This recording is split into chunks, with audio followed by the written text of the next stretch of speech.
All right, welcome everybody to part 6 of mixing with Slate Digital plugins, where we're doing an entire mix with nothing but Slate Digital plugins, with a few minor exceptions. And we're also doing the same mix of the same song with nothing but stock plugins, and then also nothing but Waves plugins. And at the end, we'll compare the three mixes. And today we're going to be taking a look at backing vocals. And you're going to see that I don't do a whole lot to backing vocals. I just kind of make space for other instruments and the lead vocals. One of the ways you do that is with panning, of course, as well as your volume faders. But I'm not going to do too much to the individual tracks. Pretty much all I'm going to do to that is just add virtual mix rack to them. And then, in fact, I might not even do that. I might just do all of the processing here on the backing vocals track. In fact, yeah, that's what I'm going to go ahead and do. So let's go ahead and get started, and we'll A-B the mix at the end, and we'll talk about what was the processing that was done. So let's go ahead and take a listen.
you should know I won't lose my way. Your love always saves me. Your love always saves me. Wherever I go, wherever I lay, now you should know I won't lose my way. Your love always saves me. Your love always saves me. Ooh, oh, oh. Ooh, oh, oh. Ooh, oh, oh.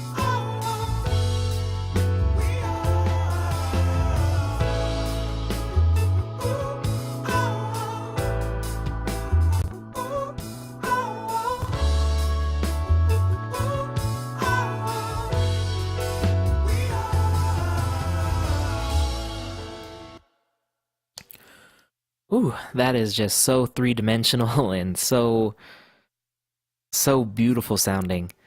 Okay, so as always, starting out with the virtual tape machines, and I'm hitting this pretty hard. I'm getting about to the 0 VU on here, and that just really helps contain that high end. Makes it so I don't have to use a de-esser really, because I am doing a little bit of a boost to the top end. But to me, I don't feel like I need to use a de-esser especially when I use it on 15 inches per second. But when you hit it hard, it kind of saturates that high end in a nice way. And when you're using 15 inches per second, you also get a nice low end bump. And then also I'm using the Neve console because that's the channel that I'm using on that's the console that I'm using on all the channels.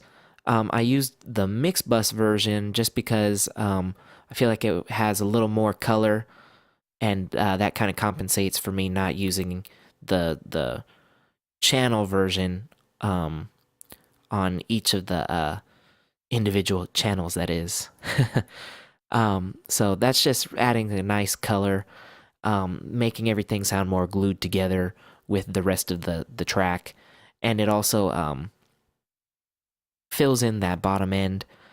And then speaking of bottom end, I don't really need a lot of that because I need to have room for the body of the lead vocals, which kind of doubles some of the backing vocals parts. So I rolled out all the way up to 250, and to me that it kind of thins it out, but in a nice way that makes room for the lead vocals as well as like the keys and guitar and bass and everything else. I got rid of some of the muddiness like I've been doing with the rest of the tracks. So I took out about 3.5 dB of 400. Took out about 3.5 dB of 2K to make room for the lead vocal also. And just to brighten things up and make it not sound so dark and muddy and dull, I boosted a 10K shelf here, about 3 dB. And if you haven't noticed, this is becoming my favorite EQ of all time. I could just really get the sound I want without making it sound unnatural. And you could do some pretty hefty boosts with this EQ, and it just you can't really mess it up. And then as far as compression, just wanted to glue everything together, make the backing vocals stand a little bit more forward. And I did that by using the FG116 1176 blackface, and yeah, just getting about 3 dB of compression on that, and it's working really well. I think off camera I'll adjust this a little bit more, maybe set the attack about right here. To me, that is better for backing vocals because it makes it sit back a little bit more. But yeah, really simple processing on these backing vocals, but it makes a huge difference, as you can tell. And then our one exception is the reverb here. I do have the Slate reverb now, which is excellent, but I've already made a commitment to using this and the PSP audio ware for the delay when we get to that. But I do have the Slate delay and reverb now because I subscribe to the Everything bundle, which I think you should do if you have the money for it. It's great. But like I said, I already made a commitment to using this. So I rolled off some of the low end, shortened the reverb tail, kept it 100% wide because I'm going to send the lead vocals to this too, and I really want to make space for all those vocals. Added some modulation to the tail, and then a long pre-delay to get some separation between the verb and the dry signal. Then once again, just rolled off the low end and the high end just to make it sit better in the mix. To me, this makes it sound a little more three-dimensional. And then I dialed it back about minus 10 dB as usual. And to me, that just made these backing vocals sound great. Got rid of the muddiness, brought it forward a little bit, helped it sit better in the mix, and made it sound a lot more wide and three-dimensional. So this was a quick video, but you can see that sometimes it doesn't take a lot to make something sound good. So this was recorded very well, and it made it easy for me to make it sit right. And it's gonna make the lead vocals even easier now that we've done the processing there. So I hope you enjoyed this video. I hope you learned something new. If you did enjoy this video, please give it a thumbs up. If you didn't, you can give it a thumbs down. That's okay. You're entitled to your opinion, as I always say. If you really liked this video, please subscribe. I would greatly appreciate that. Thank you so very much for watching, and I hope to see you in the next video. Have a wonderful day.